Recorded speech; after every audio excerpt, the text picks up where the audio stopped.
السلام علیکم ورحمۃ اللہ وبرکاتہ۔ الحمد للہ رب العالمین والعاقبۃ للمتقین والصلاة والسلام علی رسولہ الکریم۔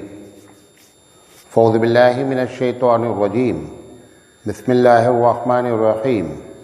اجعلتم سقایۃ الحاج وعبادۃ المسجد الحرام کمن آمن باللہ والیوم الآخر وجاہد فی سبیل اللہ لا یستوون عند اللہ۔ صدق اللہ العظیم۔ محترم حضرات، میں آپ کے سامنے جس عنوان پر بات کرنا چاہ رہا ہوں وہ یہ ہے کہ دین میں ترجیحات۔ دین میں ترجیحات کا مطلب یہ ہے آسان زبان میں کہ کون سا کام کس وقت کرنا اللہ کے نزدیک زیادہ ثواب پاتا ہے۔ ہمارے یہاں اس قسم کی ہزاروں غلطیاں ہیں کہ ایک آدمی ایک اچھا کام کرتا ہے لیکن اس سے اچھا کام چھوڑ کر کے وہ کرتا ہے۔ اس کا نتیجہ یہ نکلتا ہے کہ اس کا ثواب بھی کم ہو جاتا ہے اور کبھی کبھی وہ کام بے ثواب بھی ہو سکتا ہے۔ آپ دیکھیں کہ ایک مثال دے رہا ہوں۔ ایک نوجوان کو یہ بات سمجھ میں آ گئی ہے کہ ورزش کرنے سے صحت اچھی رہتی ہے۔ صبح 5 بجے اٹھ کر کے 10 کلومیٹر دوڑتا ہے لیکن اس کو یہ سمجھ میں نہیں آتا ہے کہ نماز چھوڑ کر ورزش کرنا افضل نہیں ہے۔ وہ اپنی صحت کو بنانے کے وہ بھی ایک شریعت کا اصول ہے، حدیث ہے کہ قوی مومن اللہ کے نزدیک ضعیف مومن سے افضل ہے۔ اب اس نے اس کو پکڑ لیا کہ ہم کو اپنی صحت کیا کرنا ہے، بنانا ہے۔ وہ یہ کر رہا ہے اور نماز کیا ہو رہی ہے، چھوٹ رہی ہے۔ ہماری عورتیں مثال کے طور پر شوہر صبح میں اٹھا ہوا ہے جو چائے پیتا ہے نماز کے بعد۔ اب آپ یہاں سے گئے گھر سے تو پتہ چلا کہ وہ مصلی پہ بیٹھی ہوئی ہیں محترمہ، اور ان کا جب تک وظیفہ پورا نہیں ہوگا تب تک وہ شوہر کو چائے بنا کر کے نہیں دیں گی، اور وہ یہ سمجھ رہے ہیں کہ میں یہ بڑا کام کر رہی ہوں جو بیٹھ کے وظیفہ پڑھ رہی ہوں۔ حالانکہ اس وقت کام کیا تھا کہ اگر شوہر کی عادت تھی چائے پینے کی تو چائے پہلے بنائی جاتی اور پھر اس کے بعد وظیفہ کیا جاتا۔ یا کبھی کبھی ایسا بھی ہوتا ہے گھر میں چھوٹا بچہ ہے، وہ بچہ رو رہا ہے، یہ نفل پہ نفل پڑھے چلی جا رہی ہیں کہ ہم وہ سمجھ رہے ہیں کہ بچے کا رونا جو ہے اس کو سنبھالنا چھوٹا ثواب ہے، یہ جو نفل ہم اس وقت پڑھ رہے ہیں یہ زیادہ ثواب ہے۔ حالانکہ اس وقت کیا ثواب تھا، نفل روک دی جاتی اور بچے کو روتے ہوئے کو چپ کرا لیا جاتا، اس کا ثواب اس سے زیادہ تھا۔ ایسی آپ دیکھیں گے ہم ابھی جتنے دن میں رہیں گے تو انشاءاللہ اس پر ایک ایک بات کریں گے۔ اصل میں یہ ہمارے ایک دوست ہیں، بہت ہی ہمارے قریبی دوست ہیں، افتخار بھائی، انہوں نے ایک مرتبہ کہا کہ لوگ حج کرتے ہیں، حج پر حج کرتے ہیں۔ آپ کو معلوم ہے کہ تقریباً اندازہ یہ ہے کہ 60% وہ حاجی ہوتے ہیں جو حج کیے رہتے ہیں وہاں پہ، یعنی ان کا پہلا حج نہیں ہوتا ہے۔ اب تو خیر گورنمنٹ نے بہت پابندی لگائی ہے۔ وہ دوسرا حج کر رہے ہیں، ان کا ایک بھائی پریشان ہے، میاں بیوی دونوں نفلی حج کرنے گئے ہیں، تقریباً 4 لاکھ روپے خرچہ ہو رہا ہے۔ اگر وہ اس بھائی کو جو بہت پریشان تھا، لیبر تھا، اس کو ایک آٹو دلا دیا جاتا 1.5 لاکھ روپے کا تو وہ اس کی پوری زندگی کیا ہوتی، سنبھل جاتی۔ لیکن ان کو یہ بات سمجھ میں نہیں آ رہی ہے کہ بھائی کی مدد کرنا اس وقت وہ نفلی حج سے افضل ہے۔ وہ وہاں پہ 4 لاکھ روپے خرچہ کریں گے لیکن 1.5 لاکھ روپے دے کر کے اپنے بھائی کو کوئی بزنس کرا دیں، کوئی تجارت کرا دیں، کوئی نیچے سے اٹھا دیں، وہ کرنے کے لیے تیار نہیں ہے۔ پھر اگلے سال بھی حج کریں گے لیکن وہ یہ کام نہیں کریں گے۔ تو یہ سب چیزیں تھیں جو انہوں نے کہا، تو میں نے کہا اور ایک لوگوں کی اور بھی فرمائش تھی کہ مولانا دین میں ترجیحات، پریفرنس جس کو انگلش میں کہتے ہیں، کہ کس وقت کون سا کام کیا جائے۔ یہ جو میں نے آیت آپ کے سامنے پڑھی، اللہ رب العزت فرماتا ہے، جب اللہ کے رسول صلی اللہ علیہ وسلم نے ایمان کی بات کی تو ان لوگوں نے کہا کہ ہم لوگ بھی بہت بڑے بڑے کام کرتے ہیں۔ کفار قریش نے کہا کہ آپ کو معلوم ہے کہ یہاں لوگ حج کرنے آتے ہیں، ہم ان کے پانی کا انتظام کرتے ہیں، ان کے ٹھہرنے کا انتظام کرتے ہیں، اس کے صفائی ستھرائی کرتے ہیں. یہ بہت بڑا کام ہے. اللہ تعالیٰ نے اس کا جواب دیا کہ اجعلتم سقایۃ الحاج و عمارت المسجد الحرام، کہ کیا تم نے یہ سمجھ رکھا ہے کہ پانی پلانا حاجیوں کو اور اس کا مجاور بنا رہنا، اس کا دیکھ بھال کرنے والا بنا رہنا اس شخص کے برابر ہو سکتا ہے کمن آمن باللہ، کہ وہ آدمی جو ایمان لایا اللہ پر اور آخرت پر، اور اس نے وجاہد فی سبیل اللہ، اور اللہ کے راستے میں اس نے جہاد کیا. کرنے کے بعد اللہ خود سوال کرتا ہے لا یستعون، جواب دے رہا ہے لا یستعون عند اللہ، یہ دونوں کبھی برابر نہیں ہو سکتے. تو ان کو کیا غلط فہمی تھی کہ ہم بڑا تیر مار رہے ہیں، اور دوسری جو چیز اس سے افضل تھی اس کو وہ کیا کرتے ہیں، ایک دم جو ہے نیگلیکٹ کرتے رہتے ہیں، اس کی طرف توجہ نہیں دے. جیسے میں نے آپ کو مثالیں دی، یہ تو ابھی ہم نے اس کو چھیڑا ہے، تو یہ ایک ایک چیز پر ہم بات کریں گے، ایک ایک چیز پر. کسان کے لحاظ سے بات کریں گے، تاجر کے لحاظ سے بات کریں گے، ایک طالب علم کے لحاظ سے بات کریں گے، ایک مولوی کے لحاظ سے بات کریں گے. کبھی کبھی آپ مسجد میں آتے ہیں، مسجد میں آنے کے بعد سب سے افضل عمل کیا ہے؟ 2 رکعت تحیۃ المسجد پڑھنا. وہ آ کر کے سمجھتا ہے نہیں، قرآن کی تلاوت جو ہے وہ بہت افضل. قرآن کی تلاوت اپنی جگہ افضل ہے، اس میں کوئی دو رائے نہیں ہے. لیکن اس وقت کیا افضل تھا داخل ہوتے ہی کہ پہلے 2 رکعت پڑھی جائے اور پھر جو ہے وہ تلاوت کی جائے. تو اس بنیاد پر یہ تقریر کی جا رہی ہے. تو یہ بہت اہمیت کی تقریر ہے. اس کو آپ سنیں گے، سمجھیں گے تو اپنی زندگی میں ہم کیا کریں گے؟ صحیح بات کی طرف راغب ہوں گے. لیکن اس میں ایک نقصان بھی ہے. اس تقریر سے ایک غلط معنی بھی نکالا جا سکتا ہے. مثال کے طور پر میں نے مثال دی کہ بچہ رو رہا ہے تو بچے کو چپ کرانا اس وقت مصلی پر جو آپ بیٹھ کر وظیفہ کرنی اس سے افضل ہے. اس کے دماغ میں اب دوسری بات جو آ سکتی وہ یہ آ سکتی ہے کہ اب وظیفہ مستقل چھوڑ دے اور بچے کو چپ کرانے لگے. یہ بھی میں نہیں کہنا چاہ رہا ہوں. یہ غلط فہمی بھی نہیں پیدا ہونی چاہیے. میں نے کہا کہ فجر کی نماز نہیں پڑھ رہا ہے اور ورزش کر رہا ہے. اب اس نے سوچا کہ نہیں فجر کی نماز پڑھیں گے ورزش نہیں کریں گے. میں یہ بھی نہیں کہنا چاہ رہا ہوں. ترتیب صحیح کیا کرنا ہے، بنانا ہے کہ کس وقت کون سا کام ہمارے اللہ کے نزدیک، کیونکہ ایسی جو تقریریں ہوتی ہیں نا تو اس کے نتائج ایسے بھی لوگ اس کے مخالف مفہوم نکال کر کے، اس کا اپوزٹ معنی نکال کر کے غلط فہمی میں بھی کیا ہوتے ہیں، مبتلا ہو جاتے ہیں. تو یہ ہماری تقریر کا خدا کے واسطے معنی نہیں نکالا جائے. دونوں کو ہم اپنی جگہ رکھیں گے اور دونوں کی اپنی جگہ اہمیت ہوگی. تو بنیادی طور پہ دیکھا جائے کہ کون سا کام کس وقت کرنا افضل ہے. پہلی چیز، کون سا کام کس وقت کرنا مفضول ہے، یعنی افضل کے مقابلے میں ہے. کون سا کس کام کس وقت پر کرنا افضل ہے. جیسے میں نے مثال دیا کہ آپ مسجد میں داخل ہوئے تو تحیۃ المسجد افضل ہے. اب آپ انہیں معنی نکال لیں کہ نہیں تحیۃ المسجد افضل ہے، قرآن کی تلاوت کی اہمیت نہیں ہے. یہ معنی نہیں نکالیں خدا کے واسطے. اچھا، کبھی کبھی کیا ہوتا ہے کہ کسی کام کو کسی وقت پر کرنا افضل ہوتا ہے، بعد میں وہ افضل نہیں ہوتا. ایک کسان ہے، اس کو دھان میں سڑاؤ مارنا ہے، خوب تیز بارش ہوئی ہے. اس کا کون سا وقت ہے؟ اگر آپ کا بلوہر کھیت ہے اور آپ اگر کاہل ہوں گے اور دوسرے دن جا کر ماریں گے تو پانی موجود نہیں رہے گا. آپ بھی سمجھتے ہیں سارا کام چھوڑ کر کے اب کیا کرنا ہے کہ جانا تھا بازار، لیکن بازار جانا آپ نے روک دیا. دوسرے کام تھے آپ نے وہ روک دیا. نہیں بھیا پہلے سڑاؤ مار لیا جائے، پہلے جا کر کے جوت لیا جائے. کرتے ہیں آپ، لیکن جہاں آپ کا مفاد ہوتا ہے وہاں کرتے ہیں.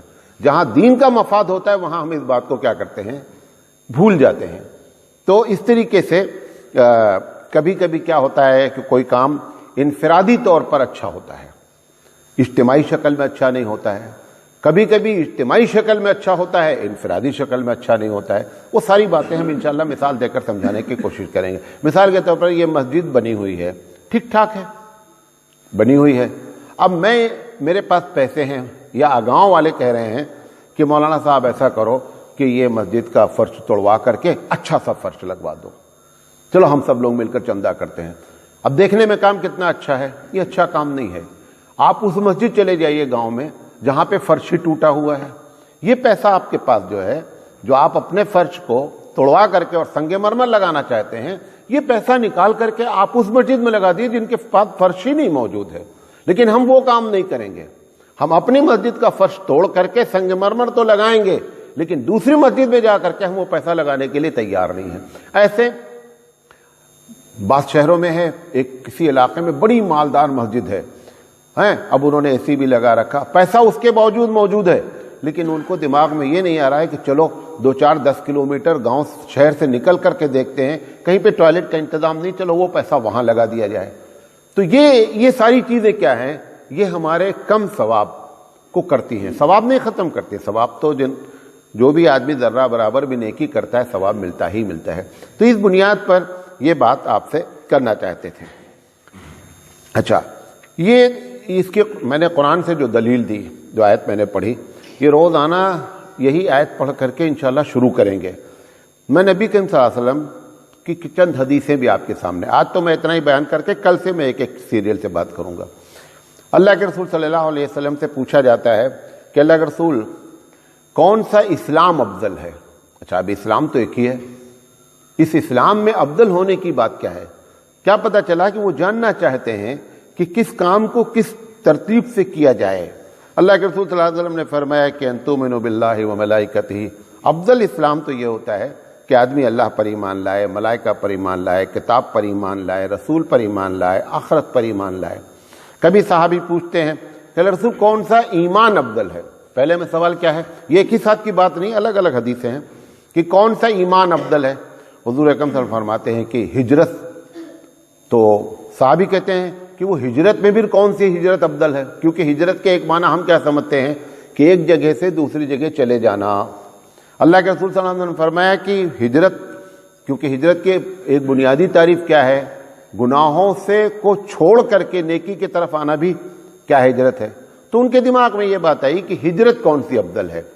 تو اللہ کے رسول سے فرمایا کہ ہجرت تو وہ افضل ہے جس میں جہاد ہے. پھر اللہ کے رسول صلی اللہ علیہ وسلم، اب جہاد کی فضیلت ہو گئی، تو دوسرے صحابی نے کسی موقع پہ پوچھا کہ اللہ رسول جہاد کون سا افضل ہے؟ ایک آدمی گیا جہاد میں، جنگ ہی نہیں ہوئی، واپس آ گیا. ایک آدمی جہاد میں گیا، ہرا کر کے واپس آ گیا. ایک آدمی گیا جہاد میں کہ جو سب کچھ لٹا کر کے اور اپنی جان بھی کھو کر آ گیا. تو اس میں کون سا جہاد افضل ہے؟ وہ ترتیب جاننا چاہ رہے ہیں صحابی کی جہاد میں کون افضل ہے. سرکار دو عالم صلی اللہ علیہ وسلم نے فرمایا کہ وہ جہاد افضل ہے کہ من اقرا جوادہ، جس کے گھوڑے کی ٹانگیں کاٹ دی گئیں اور اس کا خون بھی بہا دیا، وہ بھی شہید ہو گیا. یہ سب سے افضل جہاد ہے. جہاد وہ بھی ہے جو جا کر جیت کر آیا ہے. اب یہ نہیں ہے سمجھے کہ ہم جیت کر آئے، ہم نے بڑا تیر مارا ہے. وہ ہار کر آیا، اپنی جان کھو کر آیا، اس کا درجہ کم ہے. نہیں، اللہ کے رسول نے فرمایا اس کا درجہ کیا ہے، اس سے زیادہ ہے. پھر جیسے بہت مشہور ہے، اللہ کے رسول صلی اللہ علیہ وسلم نے فرمایا کہ صلاۃ الجماعت افضل، جماعت سے نماز پڑھنا افضل ہے بنسبت صلاۃ الفرض، انفرادی طور پر نماز پڑھنے سے. کتنا؟ ب20 درجہ، تقریباً 27 درجے سے. یعنی ایک آدمی تنہا نماز پڑھے اپنے گھر میں اور ایک آدمی جماعت سے نماز پڑھے اپنے گھر میں، جماعت سے نماز پڑھنے والا 27 گنا زیادہ ثواب پاتا ہے بنسبت. ابھی تو یہ ہم کو سمجھ میں نہیں آتا ہے. ابھی آپ کو معلوم ہو جائے کہ فکس ڈپازٹ کرنے سے 2 سال میں پیسہ ڈبل ہو جاتا تو عقل میں بات آتی ہے. وہ حرام ہے حلال ہے اس کو چھوڑ کر کے وہ فکس ڈپازٹ کر دیتا ہے. ایسے ہم نے کتنے کام چھوڑے ہیں کہ ہمارا ڈبل ٹیبل ہوتا، لیکن ہم سنگل میں ہی کہہ رہ گئے، پھنسے رہ گئے. اور ہم نے اس بات کی، کتنے لوگ ہیں آپ گاؤں میں بھی جانتے ہوں گے، نمازی ہیں جماعت سے نماز نہیں پڑھتے ہیں نماز پڑھتے ہیں لیکن جماعت، ان کو یہ تو اپنا پیسہ تو معلوم ہوتا ہے، لیکن اللہ کے یہاں اس کا درجہ 27 گنا زیادہ تھا کہ مسجد میں جا کر کے جماعت سے نماز پڑھی جاتی. یہ ان کی کھوپڑی میں نہیں آیا. اور اپنا روز آنا 27 گنا کا گویا 1 روپیہ حاصل کر رہے تھے، 26 نقصان کر رہے تھے.